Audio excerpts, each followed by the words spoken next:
Build it like Noah. I love the example for Noah in building a business. A couple things that stood out to me. You mentioned the genealogy, how that can be was kind of very like frustrating for you leading up to that. But let me point out this in his genealogy. In Genesis, a part of Noah's genealogy is Lamech was his grandfather. Then you have Enoch, Methuselah, who was the one who lived for the longest. And then you have Enoch, the one who walked with God. These are all part of Noah's genealogy. So Lamech, his grandfather, Lamech says, when Lamech had lived 182 years, he fathered a son and called his name Noah. Forgive me, that's his father. Lamech is his father.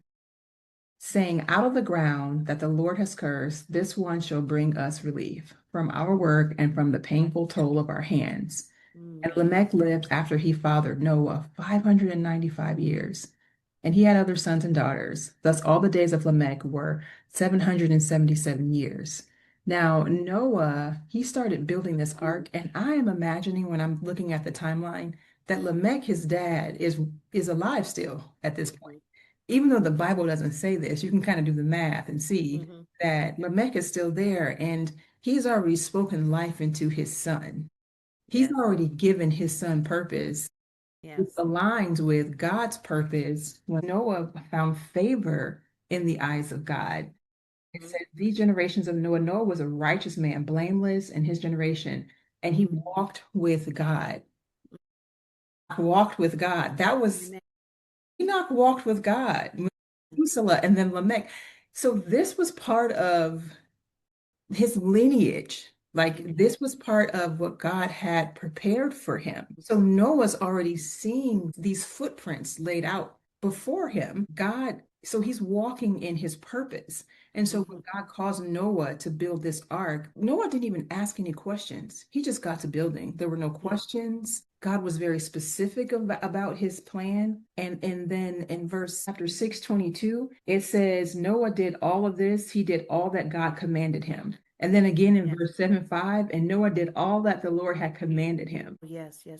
It's such a blessing to see when this is the mission field of business. This is what the mission field. They're starting a business, right? And then there's when you're called to start a business and you're called into the mission field of business. This is what it looks like. This is what it looks like. God calls you, he gave them the mission, he gave them the specifics, he knew what wood, like you said earlier when you were talking, what wood to use, the cubits, where to place the door, how many levels in the ark. Like he was so specific.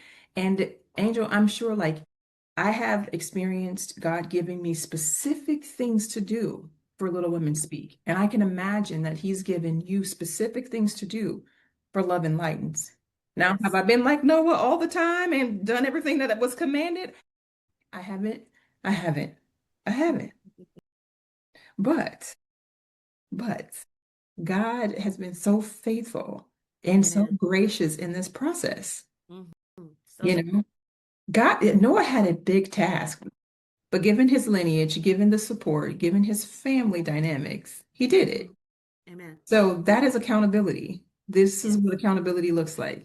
Having that community, having that person to build with, and to like you said, your finish well Fridays, to finish well.